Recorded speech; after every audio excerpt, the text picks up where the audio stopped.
I'm going to edit it at the end. And, Cool. So it's all relaxed, and if any direction just feels odd or wrong to you, I'm okay with going with whatever flow you feel good with. No, I'm absolutely trust you. You can take it wherever you want to take it. Okay, awesome. I sort of have different parts I want to go through. Yeah. The first thing, just to give you an overview, the first part I just wanted to ask you how you see what's going on in the world. Of course, that's the big question these days. I'm sure you're getting asked that a lot. The second thing, I'd like to find a way of presenting your information as a profile to people that are not familiar with it at all. And I don't know how much you want to get into describing the whole process, but I mean, as far as you want to go with that, because most of the people that I am aware of are not aware of either human design or gene keys. So it's and it's such useful information. So I would be very happy to be a part of expanding your awareness of your. That would be great. I mean, I've got some a few slides I could show that sort of helps people see the new kind of system I'm using. Yeah. And I guess we could use some profiles as well. You've got yours. Yep, I've got yours. I've got yours. Yeah. Yeah, good. Why don't we start with how do you see what's going on these days? How do I see these times? Well, as you kind of know from probably having read some of the gene keys, my entire life's work is bound up with what I call the Great Change, the time of the Great Change, which is the time that we are living in or beginning the approach towards, and so nothing surprises me in that respect, because we're kind of moving through this portal into a completely different unknown reality. I don't say that like a sort of mystic prophet too much, but because I think it's going to have its stages and its phases, and I think we're just seeing like it's almost like just clearing its throat at the moment to get going. And the only way I can see when I kind of first received the gene keys, one of the things that I saw in the whole sort of vision of it, because it was a whole sacred teaching and wisdom that kind of was reawakened inside my body. It was really inside my body, actually. I mean, that's why I know. That was why it was so intense, and that was also why it's kind of real to me, because it wasn't like out there. It was like in my body, and that's why it ended up being called gene keys, because it's all encoded in our DNA and in our bodies, our cellular information. So what I saw in that was, I saw this transition. I didn't just see it. I kind of was it. I am it. I kind of re-experienced it. I remembered it almost as though I've gone through it already. And I saw where we are, obviously, because everyone sees that, where we are now. But I also saw where we're going really clearly. I saw it. I felt it. It was magnificent. And the only thing I didn't see in real clarity was the transition between the two. And I could feel it. I could feel the trauma of it. Like, in order for something new to be born, completely new, then something old has to die. And for our planet to move into this next phase of its evolution to a new epoch, it needs new architecture. Underlying architecture. We need a new DNA architecture. We need a new kind of form. And it's happened before in humanity. That Homo sapiens was a mutation from an earlier form, Neanderthal form, which mutated. And there was a spontaneous mutation. No one quite knows what caused it. The supposition is that when these mutations occur in species, they occur very quickly, and usually because of shocks, usually because of either a cataclysm or some kind of very difficult scenario, intense scenario that creates the change. And in fact, most big change occurs quickly. And I think 80% of evolutionary biological change is known to appear to fit into that sudden change category. and only 20% changes over the long period of time. So that's quite an amazing thing to realize, actually. And so the supposition at the basis of the gene keys and my whole life is based on that's where we're at. We're in the kind of bottleneck. We're heading down that bottleneck towards this change, and that, it's a bit like reading the book of Revelations, and there are all these veils and these seals that get opened, and these different plagues that come, and then these different crises that occur, and they're just the layers of the birth, as we move down the birth canal. So I think we've seen nothing actually yet, really. I mean, it's been pretty intense. It's been and for many people who I know, it's been a pleasant experience. For other people who I know, it's been very far from that, and there's been tragedy and intense pain. Do you mind if I just ask you, what's the difference between those people? Well, it's not always the fault of the people, if you know what I mean. It's like it's the situation that they find themselves in. Like often it's about, actually it comes down to privilege. So often people who are, many we're very privileged, and but then some of the people I know or know of or have known, like they lost a relative or a loved one during the COVID-19, and that's been a very difficult time for them. And but I think what you're asking is there's you can respond through contraction or you can respond through expansion. Right. And for sure, yes, I've seen both. We've all seen both scenarios, and you can even respond, to something negative with expansion or contracting. It's not really. It doesn't have. Then it's no longer negative. It's just you've embraced the trauma, and there will be some revelation that comes out of it for you, and some growth, some expansion, in some way as well, even though it could be painful. So yeah, I mean, I think the contracted views are what get the most press coverage as well. So because that's what, yeah. And what's interesting is the contracted views have the illusion of being awakened or not awakened. In other words, there's a lot of judgment on who feels like they're the awake ones, and from my point of view, most of it is contraction. Most of these what looks like a duality is really a polarity. Yeah, yeah, and the contraction is not only it's not only contraction, it's also distortion. Right. So there are a lot of views out there that are have, as you said, polarized, but they can be polarized in a spiritual direction as well. So they can be extreme spiritual views, right, or extreme kind of fundamentalist views of various kinds, and conspiracy views, and all these different sort of ways that we kind of I guess they're all the different views. They're like, humanity is made up of a lot. I was thinking this recently. We're like that kind of God that has all the eyes. Right. I think it's an Indian God. It just has thousands and thousands of infinite eyes, and we are that. We have all these eyes that we see through, and no view should be like placed in a place of more importance than any other, in a way, right, because they're all like valid to a degree. Even the very distorted ones, even the very contracted ones, they're part of the whole view. But it's just a matter of like, which one do you want to look through? Right. do you see, and that's part of our growth, isn't it? Right. Do you see the human being as being a duality? Well, everything from kind of, that's a question that's a bit like kind of approaching a tripwire. Yeah, I'm heading towards something. That's why. So, yes and no. Nothing is a duality. To me, duality is a complete illusion. And if I just bring that back to like basic mathematics for a moment, the moment that you have, one is one, okay? One is just one. The number one. It's one. You can't argue with it. It contains everything.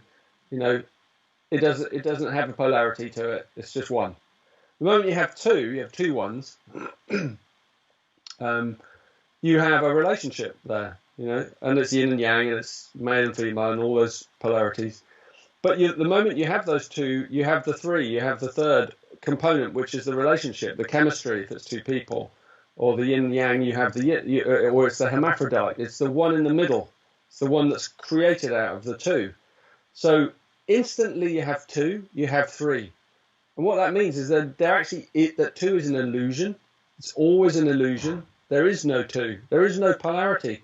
There's only ever three.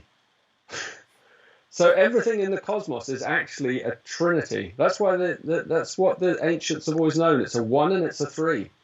That's divine mathematics, if you like. 1 + 1 = 3.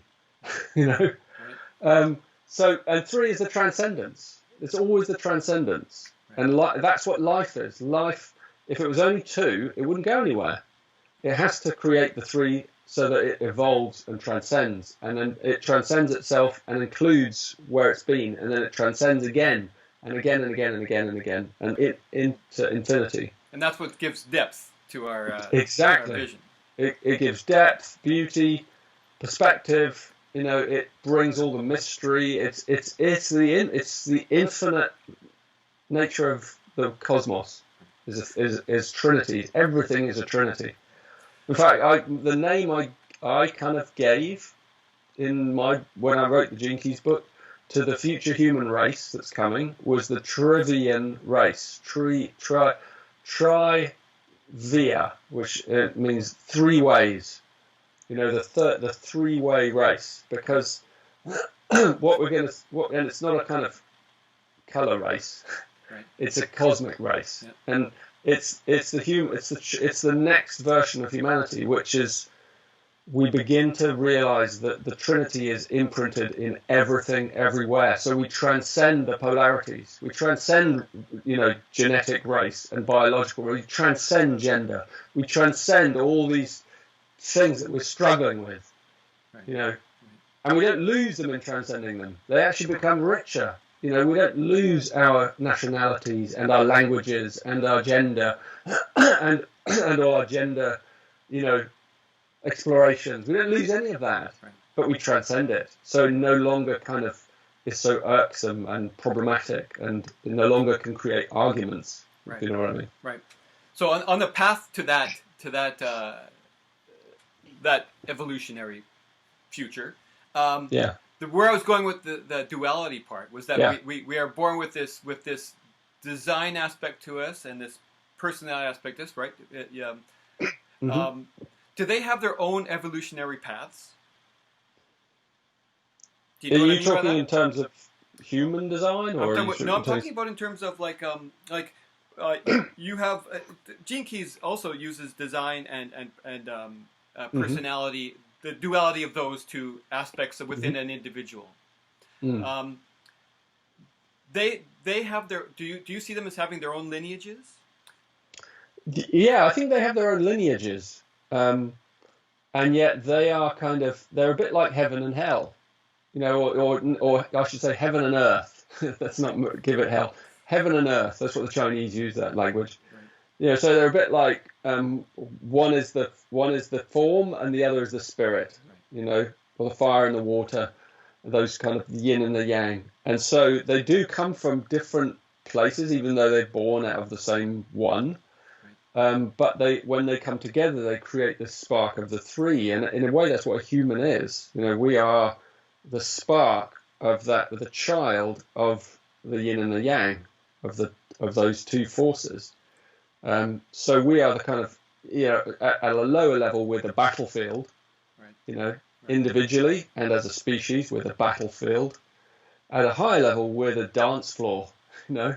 Or the theatre stage, right. Where we can enter into it with a more playful, a more engaging and less kind of polarizing identification. Then we wear the suits more loosely. And then we can begin to engage in more of a play or more of a, a dance. And so then, what is the goal of this plane of interaction? Well, in a way, what I see is those two forces come together, those polarities, and the intense chemistry of the polarities kind of, almost like being forced together by this crisis crunch point. It's like you take two magnet poles that repel and you force them together. And by doing that, what's happening is then you reach a kind of fusion energy, a fusion, and that's what creates the quantum. The sort of wormhole gets created out of that, and that's what allows the transcendence to occur. Do you see what I mean? Yes, I do. Yeah. It's like I'll use another older term that like the sum of the whole is greater than the sum of its parts. It creates a quantum field by these integrating. Exactly. Or if you're a German philosopher, then it's thesis, antithesis, and synthesis. Awesome. That was a Hegel.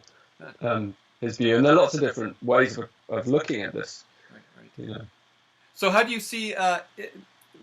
You say we? I know a lot. Is it a we as in? Is everybody here on the same path? No, that's not the good question. When you look into the world, of course, you see the polarity.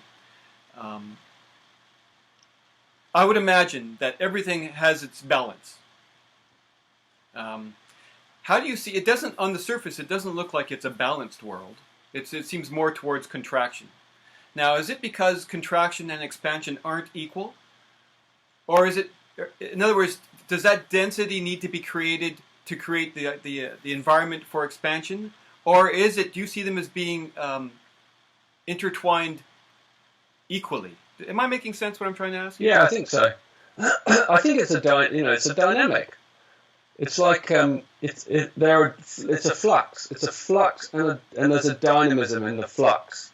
So sometimes it leans one way, and it seems to be going further that way, and then sometimes it flies back and comes the other way.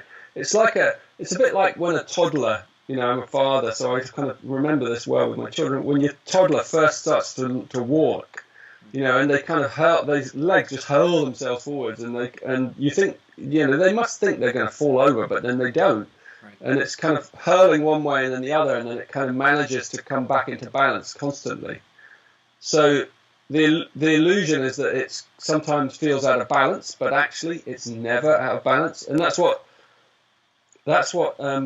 chaos theory has shown us actually, that chaos itself has underlying structural integrity and patterns that actually are mirrored in all life systems, and even the most beautiful, harmonious. Like I look at the trees out my window, and you look at them, you go, how the heck did that tree end up looking to be that shape? And it looks like it was created randomly by chaotic forces, and yet it's perfectly balanced and beautiful. And even when one of the branches falls off or gets, and it looks a bit lopsided, it still has a kind of aesthetic beauty, and I love the Japanese views through that, because they particularly have a love.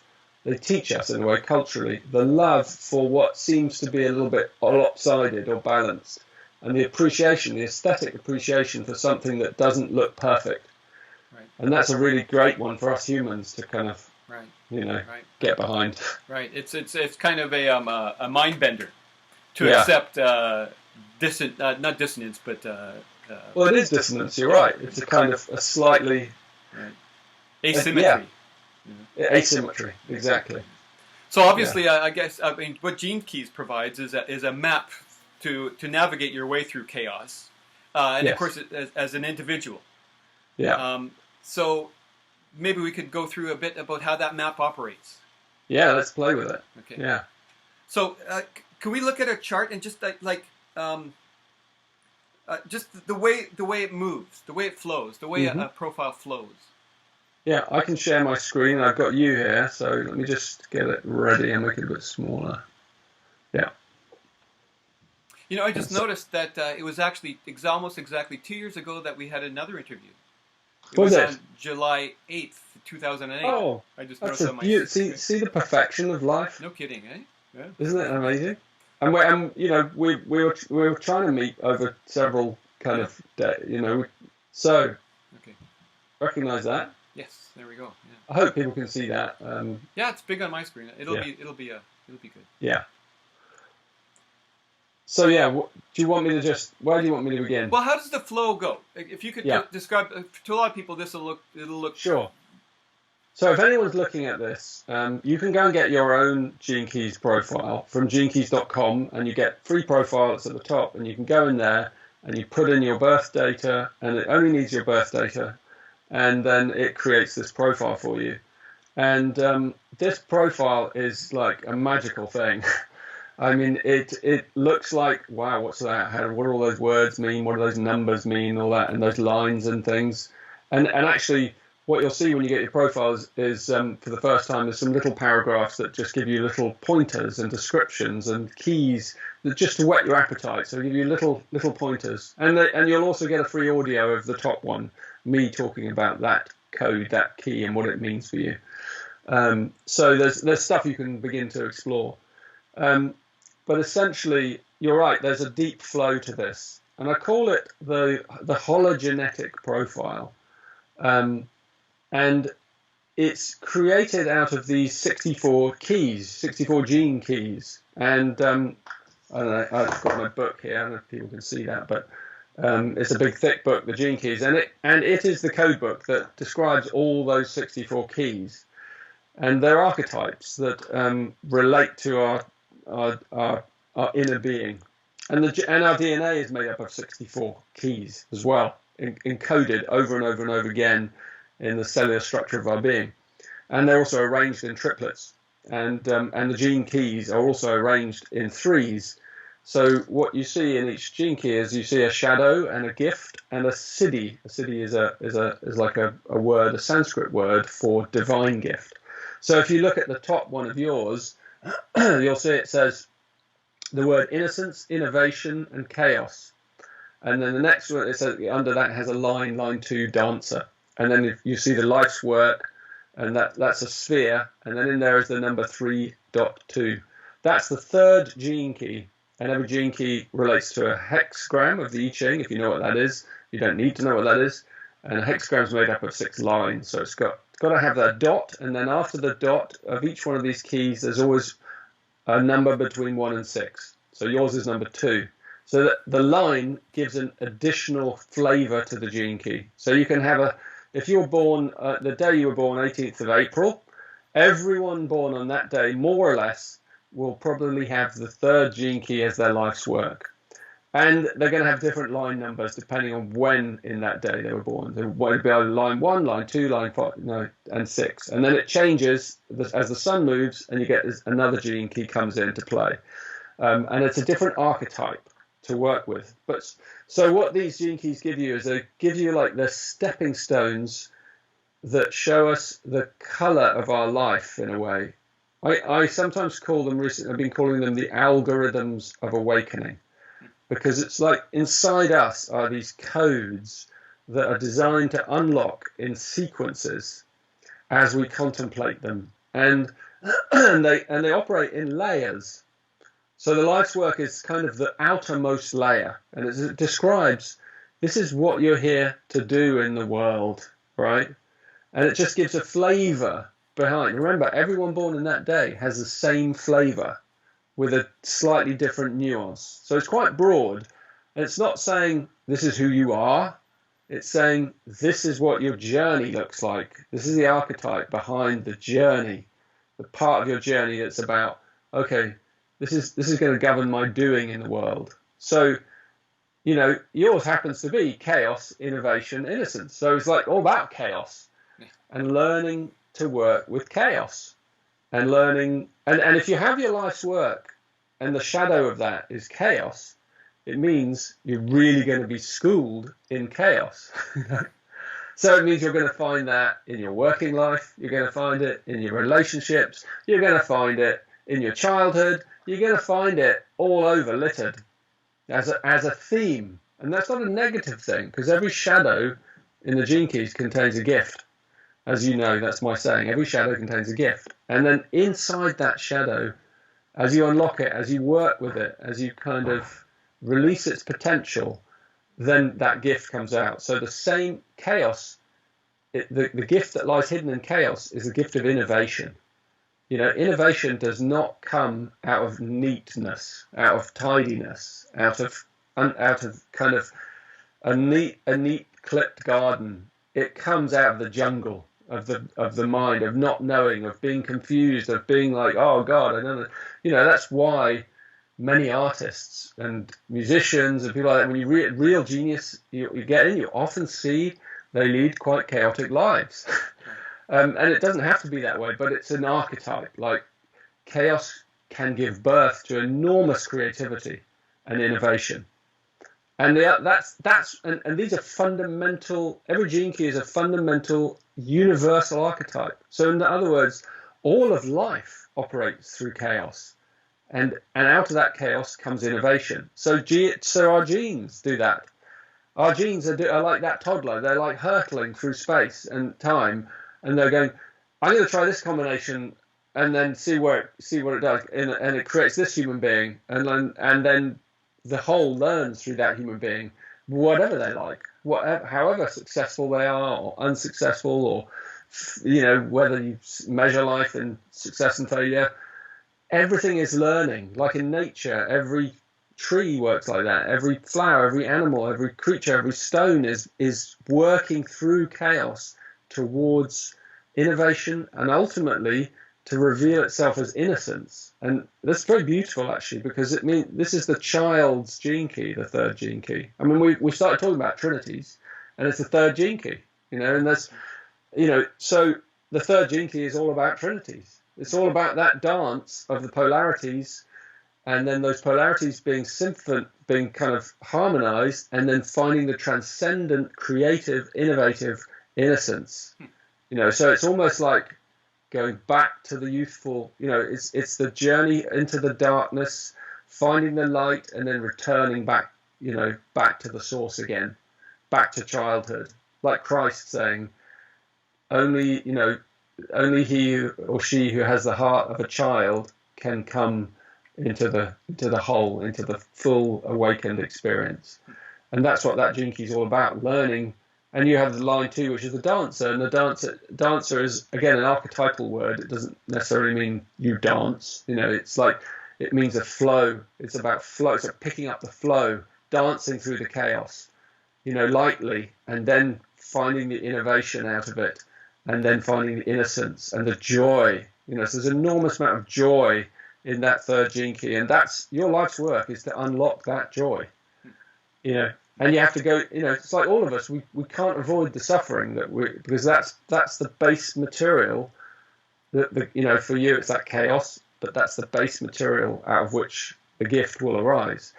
So that's an example of how to look at a gene key in isolation, but none of them are really in isolation. So that's just the sort of first part of the story. Then you follow the pathway down the green pathway to the sphere on the outside called the evolution sphere. And then you follow that one across the middle to the radiance, and then you follow that one down to the bottom to the purpose. And that sequence in a kind of lightning flash we call it the activation sequence. And those 4 gene keys are on the outside. There are buttons in the profiler where you can switch everything else off and just have that sequence and just look at just that sequence. And that's the one we really begin our journey with into the gene keys, always. It's like these are the 4 pillar archetypes of your life.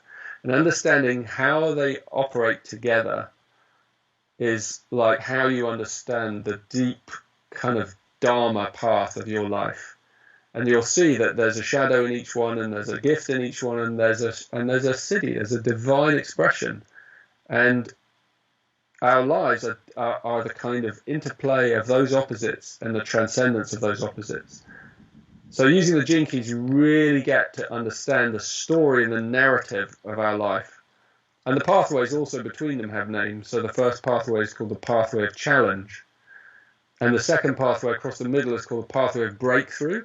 And the third pathway to the purpose is the pathway of core stability. So if you just take those 3 words, challenge, breakthrough, core stability, that is the thread of you discovering, of any of us discovering our genius. So we have to go into the challenge of our difficulties and our shadows, and as we have the courage to do that, out of that challenge emerges the breakthrough.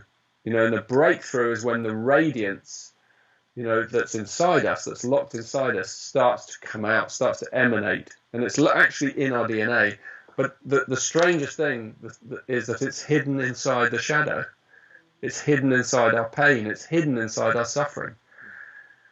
And that's the last place people want to look. And it's the last place people will think to look to find joy. Everyone is looking outside to find happiness, right? And fulfillment and purpose.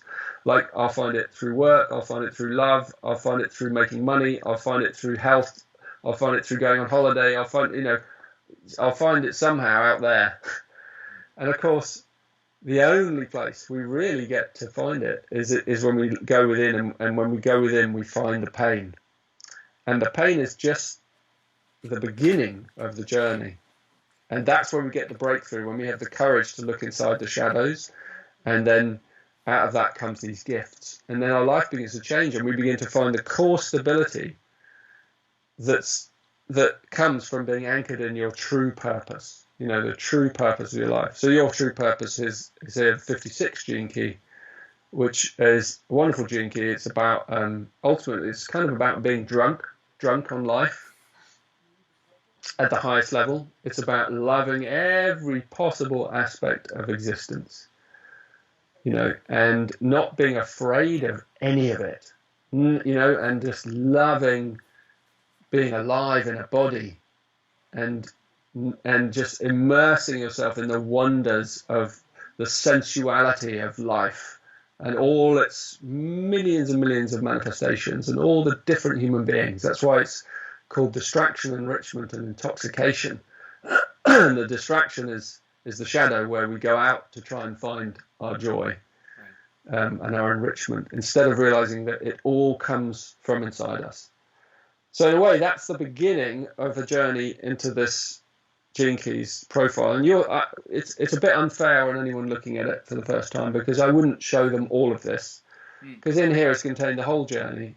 I would just show you the 4 outside ones and say, look, if you're interested, that's where you begin. And what I've done, as you know, I've laid these teachings out in a self-study series course that's online, so that people can get the profile, and then they can get the book, and then they can take this journey called the Golden Path, which is what this is. The Golden Path is the journey through all these paths.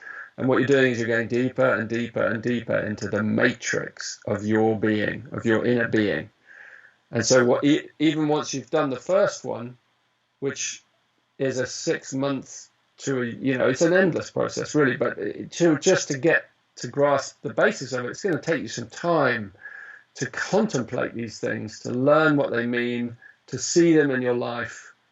And then they come alive. They come alive because it's not just this isn't a mental knowledge. It's a living knowledge. It's a wisdom. So yeah. So these these calculations are based on what we were mentioning earlier. The 2 calculations of a design and a personality, I guess. Yeah. So I guess that third aspect of a being is what animates it with that spark, because a chart, whether it's astrology chart or a Gene Keys chart, it can't tell you what the being is capable of, just the potential of the being. Yeah. So where that being is in their evolutionary process is something that cannot be mapped. I imagine, what would you describe as that aspect of a being? Is that the quantum part, that third element that kind of Well, you kind of see it in the words for the cities, because those are the third lines. Those are always the transcendent words. Mm-hmm. So you see it in words like innocence and intoxication and harmony and justice and forgiveness and compassion. These are actually all words for the same state of consciousness. Right. But they're those different eyes. They're right. Slightly different view, right. And a slightly different life story of that divine expression. So these are your very highest, looking at a Gene Keys profile, you're looking you're looking right into the enlightened expression of your consciousness. I don't know any other system that allows you to see that in such detail and depth. And it shows you the journey through those as well. Like, so how do you get to universal love, like that one in the middle there called the pearl? How on earth does someone arrive at a state of universal love? And it's there written in that gene key: constriction, acceptance, universal love. You start from where you're constricted. It's the same story. And so in a way, that's the answer, is that it's in those transcendent words that, the words are just the kind of indicators to the state. The state is beyond words. Right. But the words give you a real kind of clue as to they give you your unique flavor. I imagine. There's also more orbs there. Whether do they represent in a being? In other words, does the profile encompass? What aspects of a being do they encompass in those 11 orbs? Yeah, this journey is laid out in three separate journeys. So everything in Gene Keys is about threes. You've heard about my love of threes, so you'll see everything imprinted in threes. And so the part one, the Golden Path journey, is made up of three parts. Part one is these outer four, these green ones, which is about purpose and genius. It's really like, what is my highest purpose? And that's the name of my book, Embracing Your Higher Purpose. What is my highest purpose? What is my real genius? And your real genius is found in those four keys. And the second, so after you've kind of really gone into that, and you've grounded yourself, you've anchored into your deep purpose, and you feel that in your body, in your being, then you're ready to go into the second one, which is called the journey of the Venus sequence. And I named it after the planet Venus, because Venus is very kind of key to it. And it's the one about love. It's the feminine sequence, right? And it unravels inside us through a deep journey that is an exploration into our childhood wounding patterns, the trauma that we had as an infant, that we received, all of us, how our suffering came into us. And that doesn't just mean personally, but our ancestral suffering as well, because we all hold in our DNA the wounding and the pain and the trauma, as well as the gifts of our ancestors. And again, so as you go down into the shadow realms, and you unpick the weave of what it is that, particularly in the emotional realm, what is it that kind of governs my relationships? How is because we've had purpose and now we have love. So the Venus sequence is the journey into the mystery of love. And it's a bit like cracking a safe, the Venus sequence. You turn it one way and then it clicks, you turn it another way and it clicks, you turn it another way, it clicks, and you go down these sequences until you finally open the safe. And in the safe, funnily enough, it feels safe. It's about feeling safe, deeply safe in your being and in your body. And what that brings is a kind of permanent state of open-heartedness.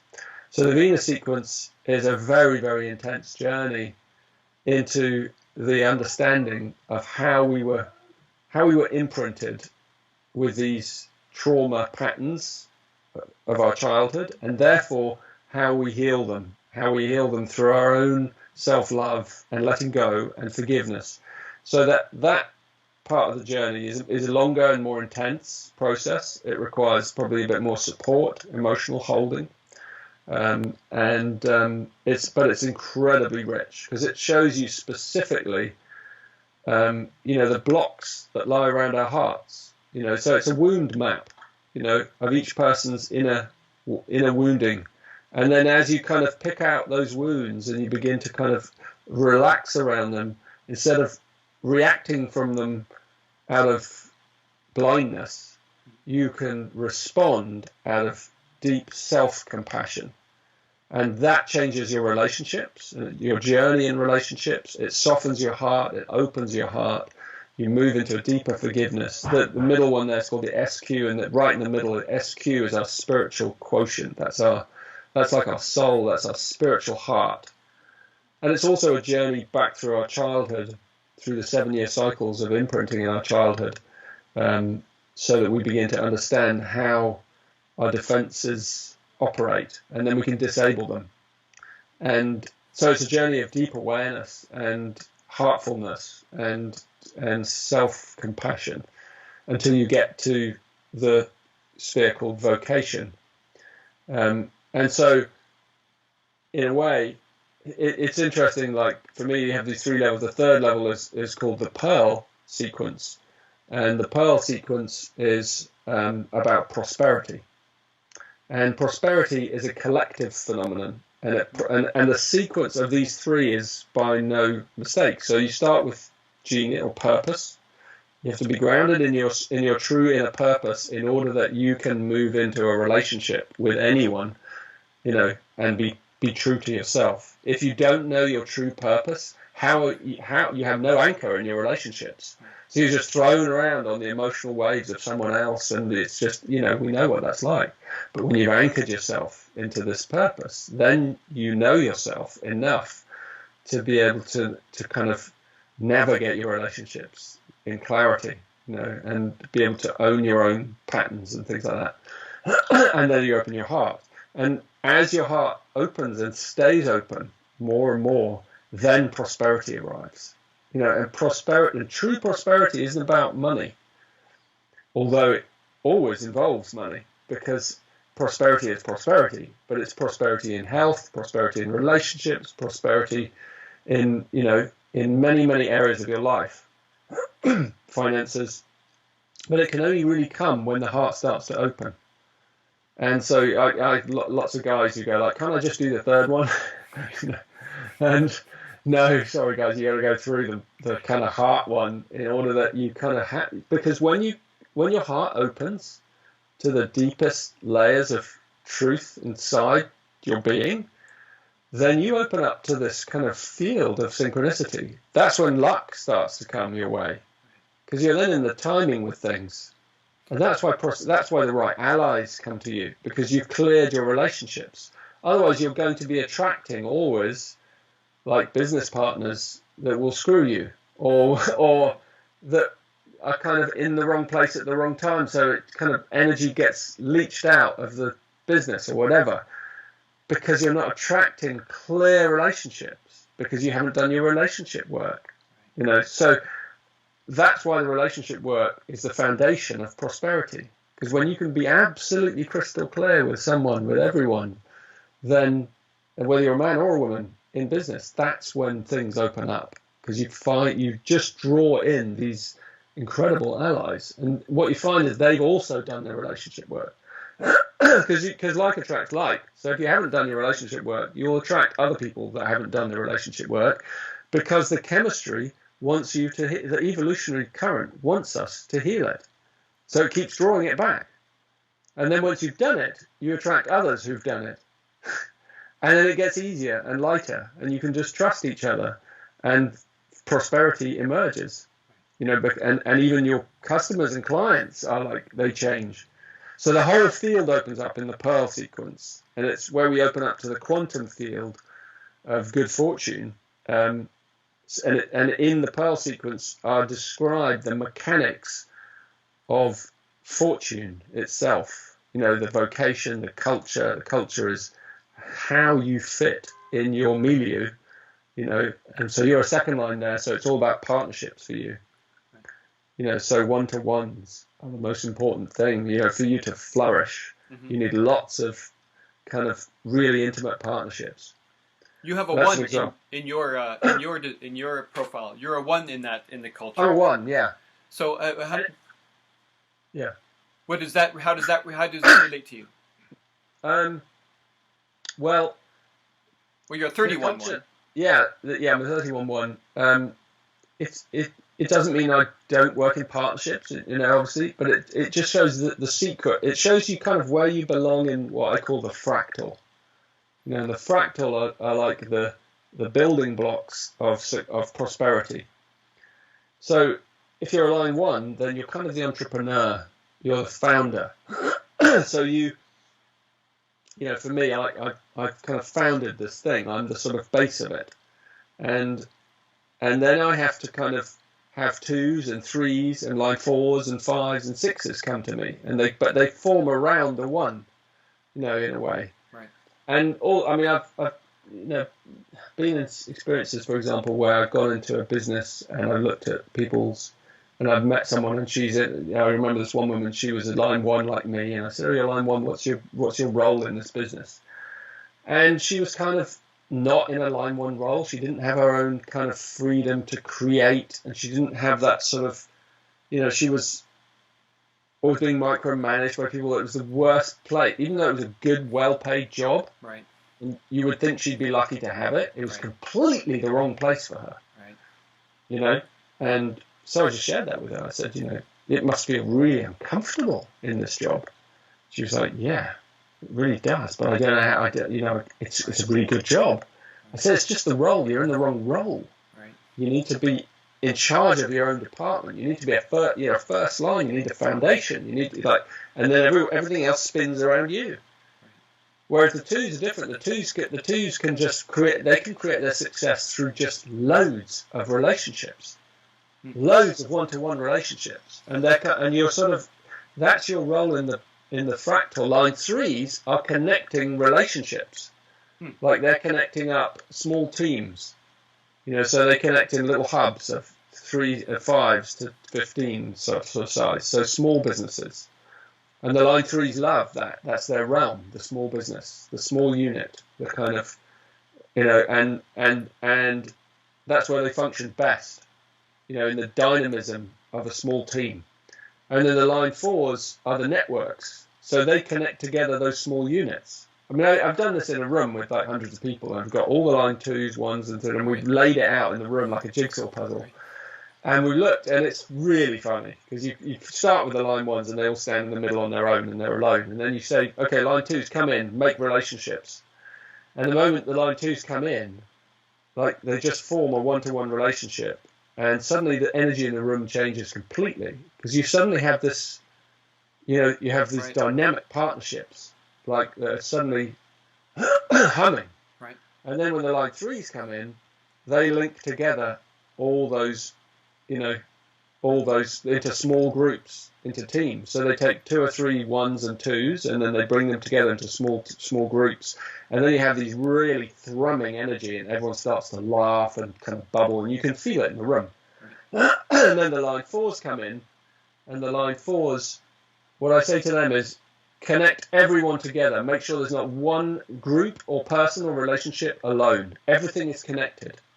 And that's what the line 4s can. They come in and they network the whole thing together, and suddenly you're a one, you're a we, suddenly you're a community, a communion, and the energy in that is awesome. And then we get the line 5s in, and they come and they stand around the outside on their own, facing outwards.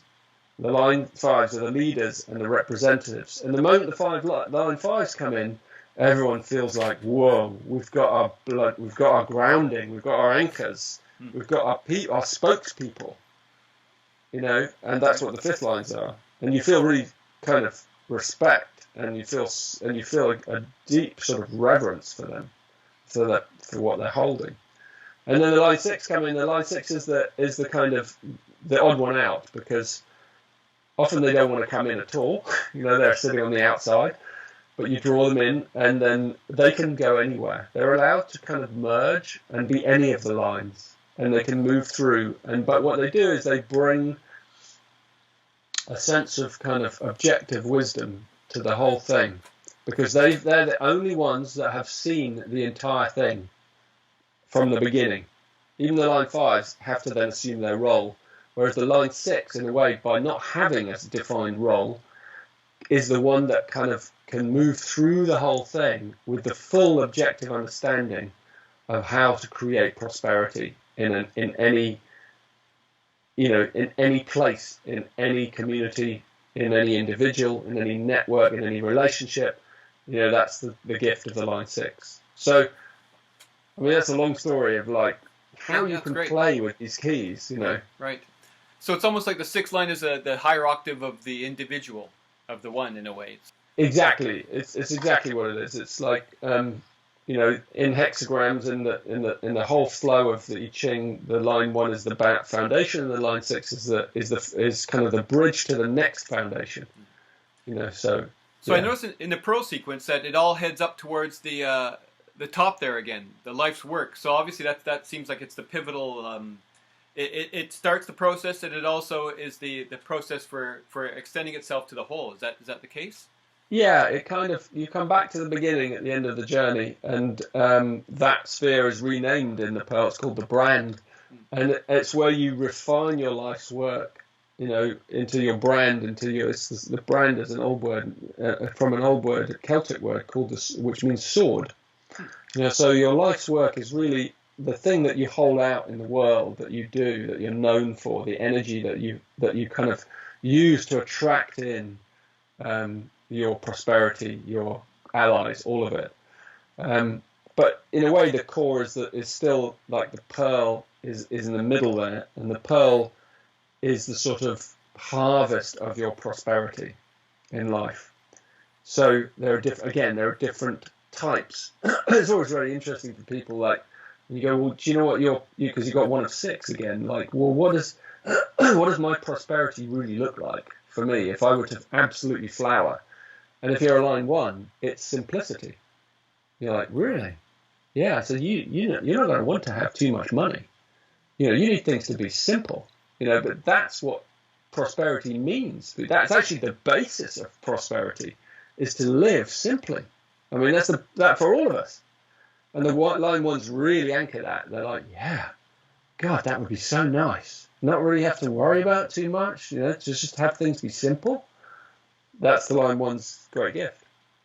And each one has its kind of, like line 3 is very funny. I can't do them all but line 3 is the one that's about celebration.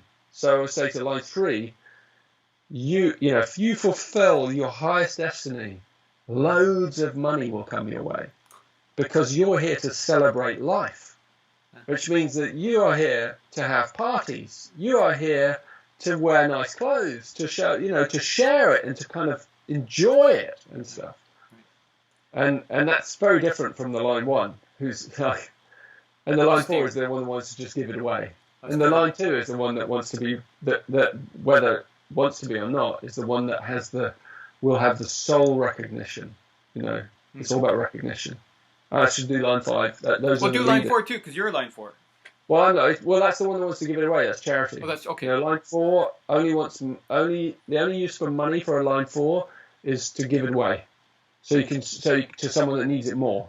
You know, that's like, yeah, I can have some for myself, but actually, I really want to give it to that person. They are such an amazing person. If I could just transform their whole life, if they had like, you know, $1,000 or whatever it was, like they just had that, everything would, you know, their face would light up. And the line 4, it's all it wants to see is that face lit up. Whereas line 5 is about power. You know, the line 5s are the ones that are given the responsibility. You know, and that's which is the power. Because they're the ones that know best how to kind of govern others. Not govern, it's not the right word. They're just leaders. So they tend to be, others tend to want them to kind of show us the way. Right. You know, so they're the natural leaders, not kind of old school leaders. They're new because they're kind of reluctant leaders, which is the best kind of leader. Right. And so they will be given power, you know, even if they don't want it. And it's like, it's the people that don't really want power that you really want to be, to have the power. Right. You know? For sure. You know? Because you know they have the humility to wield it, you know, and you know that they will know how to apportion things and how to share things fairly. And all of that, that's the line 5. And to give it up when necessary. Exactly, and that's what they'll do. They'll be constantly trying to give it up, you know, and that's why they make such great leaders. And the line 6 is again the one that kind of actually wants, you know, if we're talking about money, the line 6 is the one that actually wants to bring an end to money itself. You know, it's like we don't need this stuff. I have a plan for how we can get rid of it. We can work without it. That's why the word is nature. It's like how we can mimic nature, and simplify. It comes back to the first line again. We simplify at a higher level. Right. Where for instance, the sixth line might suggest going back to the gift economy, which is where if everyone buys into this, that we don't need money, and we're all here with our hearts open, we can all just give of our gifts without the need for someone to pay us back. We can just trust that the whole will always give us what we need. And if we're all trusting, then it all works. So that's how you play with the profile. Cool. I might just shut it down for a bit. Cool. Yeah. So, do you want to take a glass of water? I noticed you're clearing your throat there a bit. You seem like you're... Yeah, no, I'm fine, thank you. I had a cold recently. It's like a summer cold. Oh, that's a scary thing these days. Yeah, no, I haven't had any of those. Did you get the swab down the nose? No, You didn't get it? I've not had that. I mean, I'm fine. It looks painful. Yeah. Have you seen it? It goes pretty far down there when they do the swabs. So I was just going to ask you a couple of structural things, just out of curiosity, before we go into something else here. Is that I noticed that it's all the inner planets. I mean, each one of these orbs relate to a planet. Is that important to bring up, or is that something that's just an aside? It's kind of an aside for unless you're a long-term Gene Keys traveler, contemplator. There are other sequences beyond the Golden Path sequences, and these are the ones that really, the ones for humanity, if you like. They're the ones for kind of to bring us out of the shadow into the gift frequency, and to really help us understand our path in life, through relationships, and to prosper. That's it. But there are also other sequences that are about the shift from the gift to the city, which is more of a mystery school area, where they operate in different ways. I haven't even kind of taught them all, really. I've taught many of them because it's not the right time yet. They haven't kind of unraveled even to me yet because it's not the right time yet. And yeah, they're more mysterious, and they do involve outer planets and different forces, but they're coming. They'll come in their own time. Those understandings and insights, and they are really interesting. But they operate in different ways, so they're not something that we contemplate in a sequence like this with the logic. They have more wilder, intuitive sequences. I'd also wanted to ask you, what's coming up for you these days? People who are open to frequency, what's of interest? Yeah, I mean, I'm really at this point of laying down foundations and kind of building a global community of people who are really contemplating the Gene Keys deeply, and so I've been kind of bringing together this team of people around the world who've been working with the Gene Keys in depth and offering a much deeper support structure. And we're doing these virtual retreats, which are amazing because we're using the online capabilities. And this year we've run like 2 at the moment, where we do the activation sequence that I talked you through, but we do it over 4 months, 1 month each for each of those spheres. And we move through it using the Golden Path self-study course, but then we have community calls and Q&A and a lot of support, and we meet together in small groups. So you get to kind of dialogue and explore it in depth. And I also threaded some really nice meditations through it all as well. So there's a lot to kind of, it's a big journey, and those have been hugely popular. We've done like thousands of people have come through this year, come through these programs, and I'm extending them. I'm doing the Venus program for the first time ever in probably October, November. So if anyone's watching this and they're interested in going deep into this stuff with me, if you do part 1 of the Golden Path now, study it, then you'll be ready for the big one and the big live one in the autumn.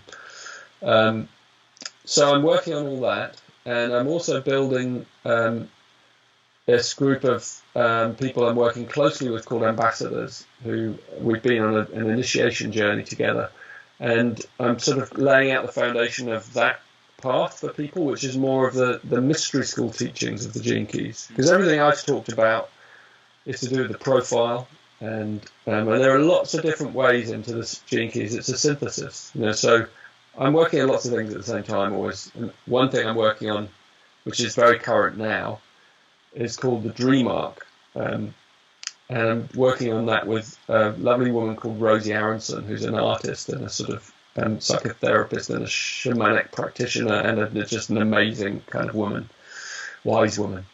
And what we've done is we've taken all the Gene Keys, all 64 of them, and we've ascribed them an animal, and a bird, and an underworld creature. So the underworld creatures are the shadows. So I haven't got it in front of me, so I may not remember them, but can't remember the line 3. The Gene Key 3.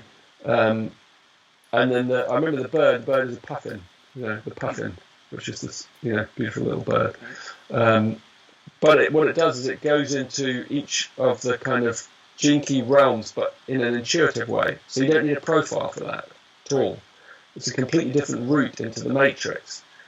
So if you have an animal that you dream of, or an animal that you feel deeply connected to, let's say it's a polar bear, you just love polar bears, you've always loved them, you dream about them, it's been your thing since you were a child, then we know that the polar bear relates to the 61st Gene Key, right? So it gives you a kind of, I think it does, yeah, it gives you a clue into a lineage, and also into the lineage of the Arctic mysteries and the Inuit mysteries and stuff. So it kind of opens up more than just the Gene Keys, but it opens it up in a different way. And so that's another way of moving through the knowledge. So right now I'm writing a book of all those creatures and the kind of guidance that's coming out of them, which is a lot of fun. And Rosie's been painting them. So she's been painted all of them, and there's like 192 of each. So she's like been busy, and I've been busy writing them. We're going to create these beautiful cards out of it, but it's really another whole teaching in its own right.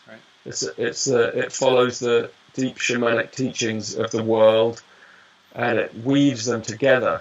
So it's a global totem index.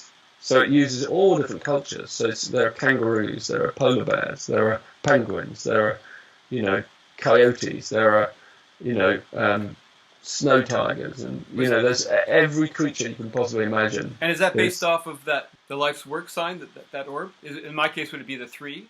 Well, like in your case, is there a specific animal for you that you relate to? There is. But the animal that one relates to doesn't have anything to do. It doesn't have to have anything to do with your profile. It might not be in your profile. I see. Mine actually is in my profile. My kind of one of my deepest is the toad.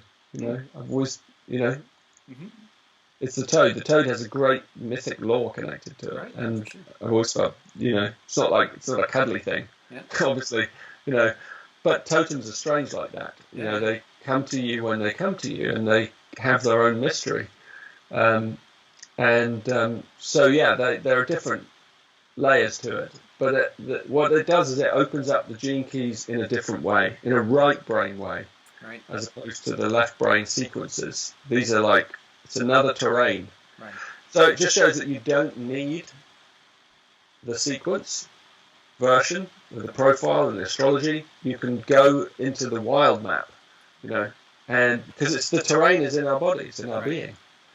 We contain every single one. So there are lots of other ways into the Gene Keys, as you probably know, and there are a lot of things I've been working on. But that's one of them right now. So internally, personally, what's coming up for you? What memory is coming up for you, or what insight, or what's developing within you? Internally. Well, the reason why I ask that is because I did see an interview with you recently, and you'd mentioned that death has been the process of death has been something that's That's been a big thing this year because I did a series on reincarnation this year, and some of my deep contemplations have been on that subject, on the kind of patterns of, what's beyond time and space. How do these formulas, these algorithms hold up beyond time and space, right, through time and space, and one day I spoke of how I had seen the algorithms of reincarnation, because they're also formulaic. Everything in the cosmos is mathematical, everything is a number. Right. Now that doesn't mean it's not wild and beautiful and kind of, because that's the chaos theory. It's like still numbers, but they kind of branch off in these fractal patterns that are kind of hard to predict. And then there's a Euclidean systems where you can predict them because they're linear. Right. But life isn't linear, really. It's curved. So right, everything, about those sequences and algorithms are a bit more mysterious. But I've been tracking, those patterns using using gene keys and mathematics. And I haven't taught any of the stuff yet, but I've had some really kind of incredible revelations that have come to me. And I shared them with Rodrigo Nino, who's my dear friend who died recently. And we went through this process over months as he was going through his process. And we spoke, regularly about like this process of rebirth and how we could, as we move into the next phase of our evolution, that the necessity to remember our past life is something we actually can consciously carry through the portal of death. And that if you remember your past life, then it means you remember the next life, because they're connected. Because you're in the middle, we're three again. You remember the past, you're in the present, and then you remember the next one, because you see the continuity of the line. Because if you've seen two, you've seen three. So you can see the curve going that way, and then it hits there, and then you know where it's going there. And so this is something you can do with your intuition. You can open up that pathway and realize you are on a kind of eternal arc through time and space.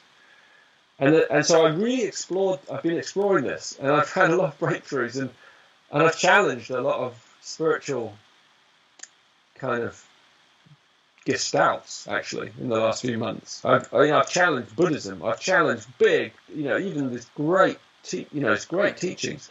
Not that they're wrong at all, but that there's another layer to come. And that, because there's this feeling that through the enlightenment journey that it all ends. You come to this place of deep realization, and then it's ended. It's over, right? You've come back with the one. And and so what I've understood through this rebirth understanding is that that's true to an extent, but there's another layer, which is that there's a I call it post-egoic individuality. There's a part of us that's still alive, that's still kind of still individualized. I mean, so it's the soul, I guess you could call it, but it's radiant, and the soul exists within.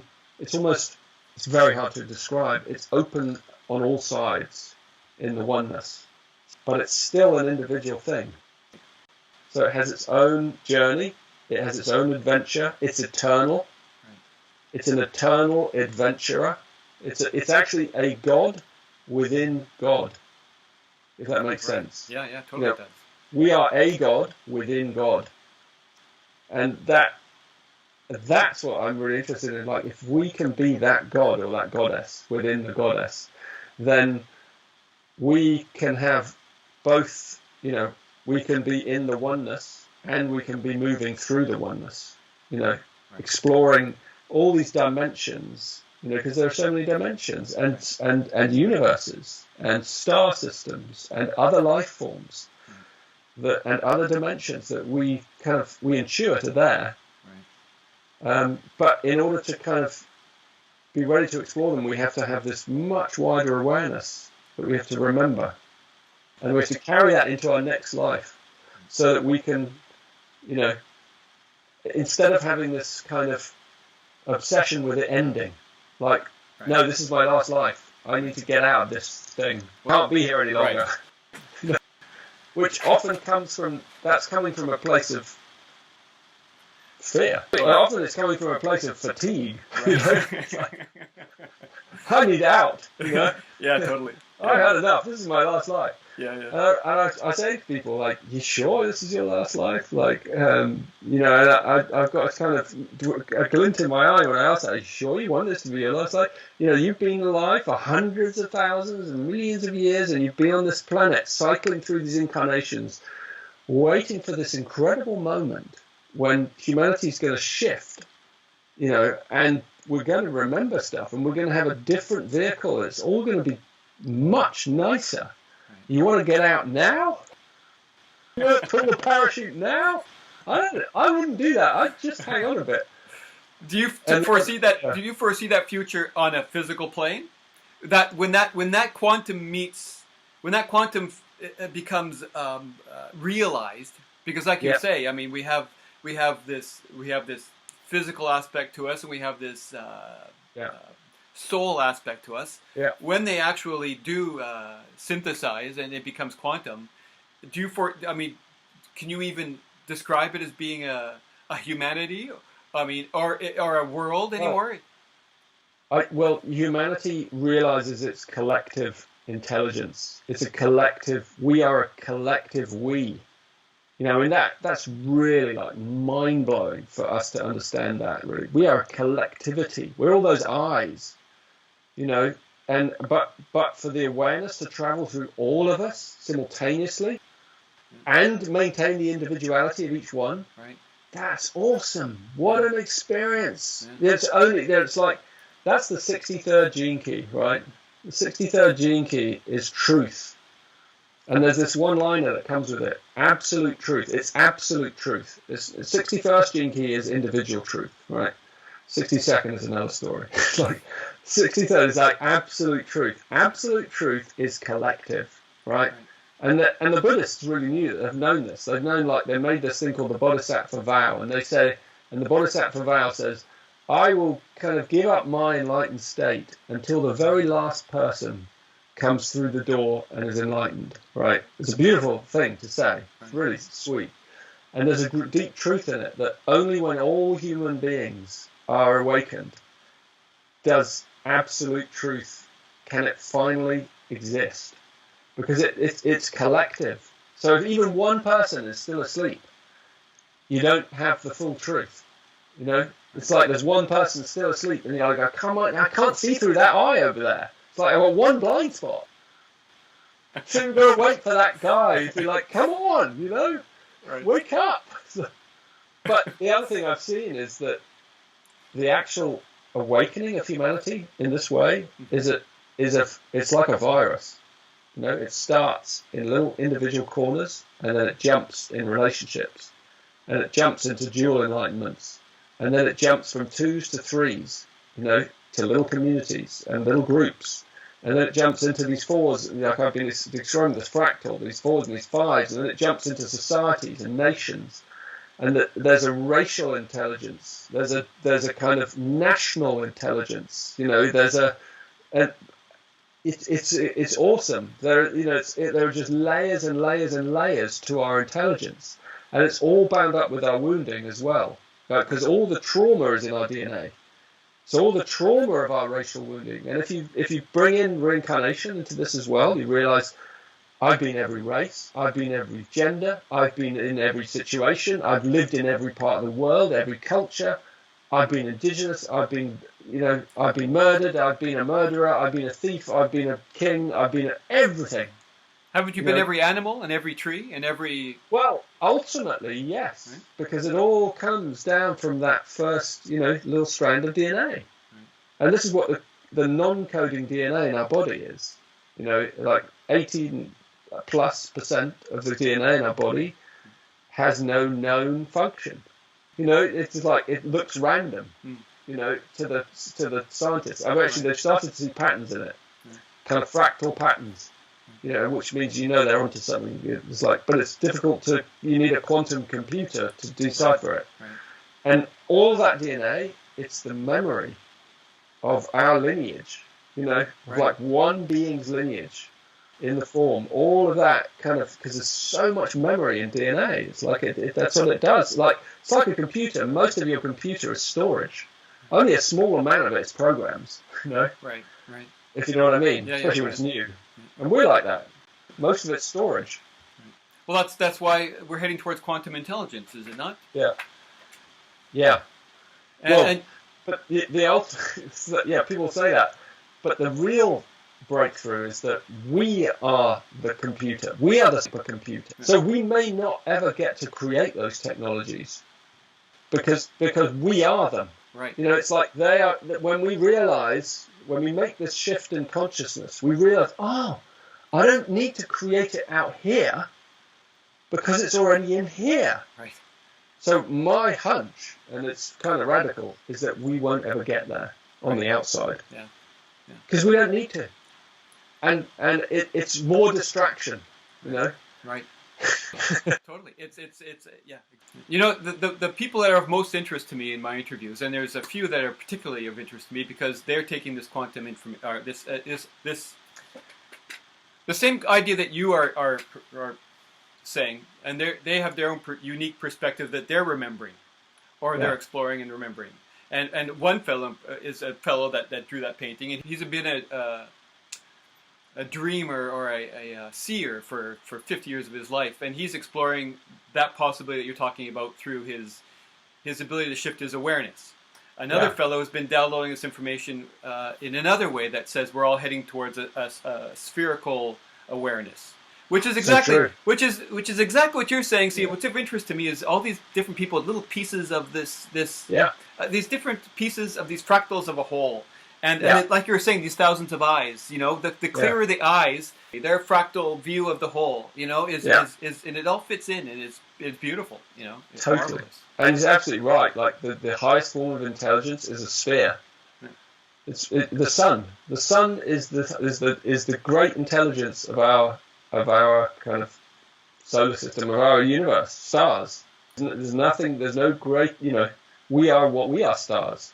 Well, this fellow is saying that the journey, the evolution of awareness that he's on the path of, and that he says will be the for the whole as well, is exactly what you're saying. When the fractal, the individual, is aware that it's a whole, so it's got that paradox of being the whole, but still maintaining its individuality of source. Exactly. And it's a quantum intelligence. Totally. It's not even one point anymore. It's all these points but shared. And the beauty of it is that. I know it really appeals to the adventurer in me, the eternal adventurer, is that being that single point within that whole. Right. But I can put out my awareness anywhere in the whole and come back. I can go out and explore. If I want to explore like something out there, in another solar system or another galaxy or another universe. Or if I want to explore what it's like to be a stone or a rock or a deva, or I can go and explore that. I can go and have a whole lifetime and then come back. I never actually leave. But that's the beauty, is that it's like neurocircuitry. All the neurons have to travel all the pathways. And that's the cosmos. Like there are infinite possibilities. Right. So it's like, I don't know if if that ever ends. Right. Yeah, I mean, I assume it's eternal. I mean, I know people, some of the great teachings say, no, well, it'll all end one day and be the night of Brahma and all collapse back in on the side itself. But then it'll just be another fractal. It's like, it's just another death and birth. So we're preparing for this leap in collective intelligence. That's really what's coming. Yeah. And it defies our imagination, actually. Yeah, I find these very exciting times as well. I've never felt better in my life. Great. Anyways, that was awesome. Thank you so much. Yeah, it's always a pleasure. You're such an eloquent man, and I always enjoy listening to you in person and online. And thank you. It's a real pleasure to speak with you. Yeah, you too. Yeah, we always have great conversations. I'm always happy to go there with you. And cool. Come and make sure you come on my Venus course. the online one, the deep dive, the virtual retreat. Okay. Please come as my guest, and I'll send you a kind of links and things so you've got it. Awesome. Just keep it up because it'll be an amazing journey. I'd be honored. That'd be great. Thank you. Thank you so much. Really, you feel like a brother. You feel like likewise. One of the tribe. Yeah, totally. Awesome. Yeah, take care.